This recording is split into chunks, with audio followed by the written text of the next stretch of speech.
I want to know, and maybe it is just me, but did Adidas and Yeezy come back together and make new trainers and release them on the basis that this is the last one?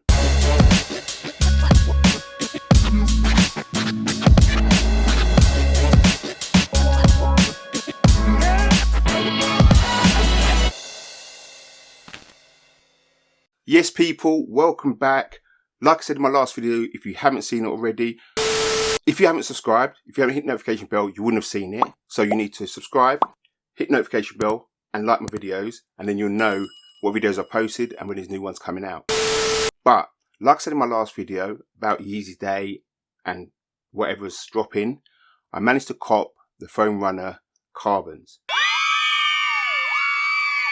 Now, you've brought me into a world where everything is instant. I used to be in a world where we had modems. I'm old. We had modems. It took long to do anything. But you've conditioned me to getting things instantly. So if I win a raffle on a Friday, I want my kicks on Saturday. If I go on Amazon, I can probably get the product by the end of the day. So Friday, I want Saturday. Not Friday, Wednesday or Thursday, which Adidas have done. And another thing I want to know is if we're about carbon footprint and saving the planet, why is Adidas sending me this? Look how big, you can't even see me. Look how big this box is. Why? Look, why? And then this is all I get inside. Why couldn't you just send me a little box? That's enough about that. Let's look at the Adidas Foam Runners. And the first thing we've got to start off with is with the box. Like with most Yeezy product, it's just a grey box and nothing on it. I've got a size sticker there, it doesn't even tell me anything. On the outside, I've got, looks like the DPD tracking thing. But obviously on inside, you have Foam Runner there and all the details. Let's get into the kicks. So I started this video saying, was it a conspiracy? Are Adidas and Yeezy linking up to make money? Because money's money. And the only reason they're telling us they came back together is because they want to donate money to charities which he had offended. But we know shareholders have got onto them. Shareholders are going to sue the board. They had to get rid of the stock. They couldn't burn them. And they wanted to make money. So me being me, it's like thinking, am I being told the truth? Have they really started manufacturing new stuff? Or was there really this amount of stock sitting? But having got these in hand, which are the Foam Runner Carbons, comparing these with the original Foam Runners, I'm going to have to go with the news until someone showed me something different. But it looks like they were just stock, different colours, sitting, and they had to get rid of. Because these haven't changed. I compared these to the original ones, and there was nothing different. The design's not different.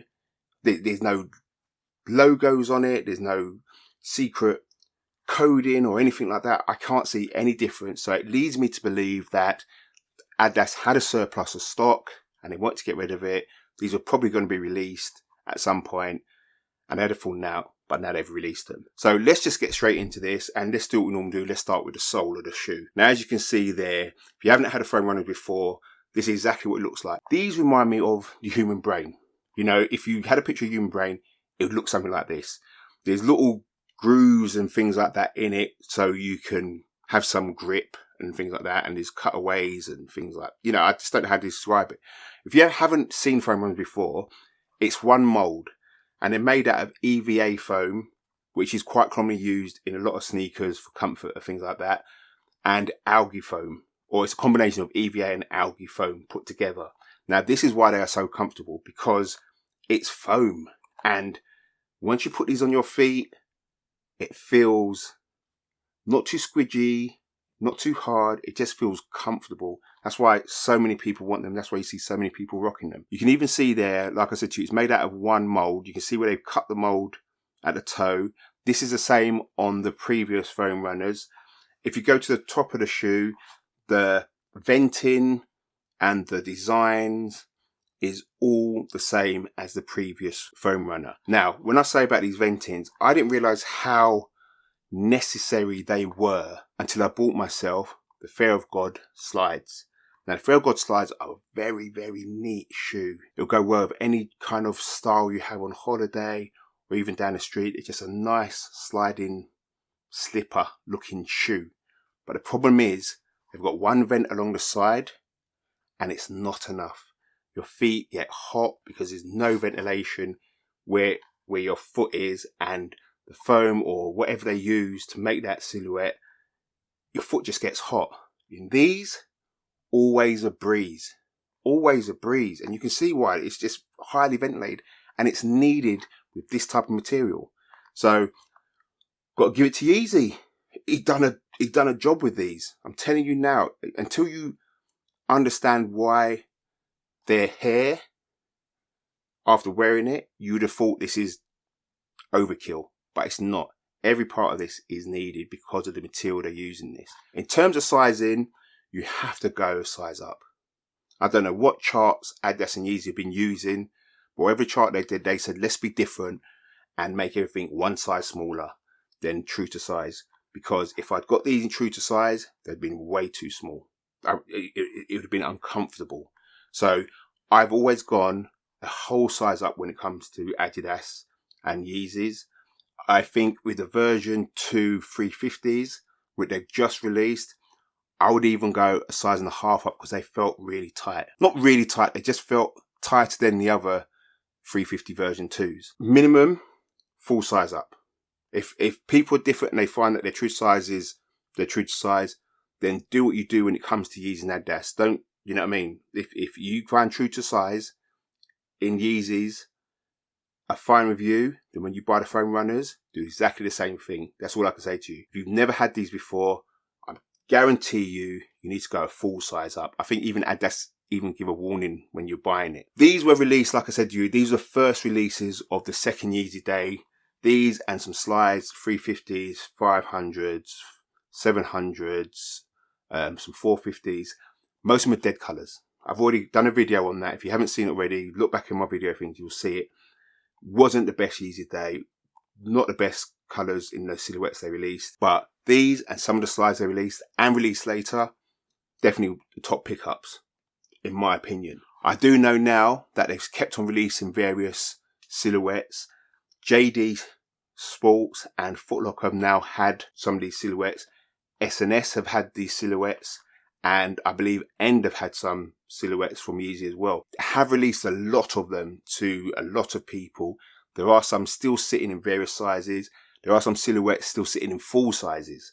So if you're out for a Yeezy, you've never had one before, try and go for it. Like I said to you, I don't think they're the best colorways they've released, but they're what they're releasing now. It may be the last ones they released. There may be some more coming. I don't know how much stock they had, but clearly they released them to a lot of retailers to sell. That means there's a lot of stock. In terms of costing, these were £80. They used to be £70, but we know everything's gone up. So £10 rise. I don't know what percentage is on that. Let me know. But it's not bad. These were always going to go. So were the slides because they were a better colorway and they were cheapest of all the releases. In terms of comfort, they're the foams. There's no difference in terms of these and the previous foams. All I would say is my previous foams, because I've worn them a lot now, they've become more supple. But it's a strange thing because when trainers or kicks become more supple, sometimes they start to lose their shape, like they get a bit wider on the toe box or they just look a bit more beaten up. When these become supple, it's only supple around where it's been moving. Like to get your foot in, you know, like through this slit and the heel. But then it still keeps its shape, which is great. So when you first get these, putting them on, you have to use your hands to get in there. It's a little slit. After a while, when they become more supple, you can slip your foot in and your hand to kick up the heel and you're good. Other than that, there is nothing else on here that's different from any previous foam runners, apart from the colour. It's a nice solid colour. There's no mixing of different colours and algae, like tie-dye kind of mixing. Just a solid carbon grey-black colour or carbon colour. And it's a really nice kick. I just wanted a pair. I like this colourway. And I was fortunate enough to hop these on confirmed. I've seen people wearing on the street. Me, I'm not the guy in it. I haven't got that je ne sais quoi to rock these on the street. So I'm just going to do me, know me, stay in my lane and keep them in the house. So there you have it. My review on the newly released Foam Runners Carbon colorway. If you haven't already, like I said at the top of the video, please like, subscribe, hit notification bell so you know when I've uploaded new videos. And comment, man. Let me know what you think. Did you cop?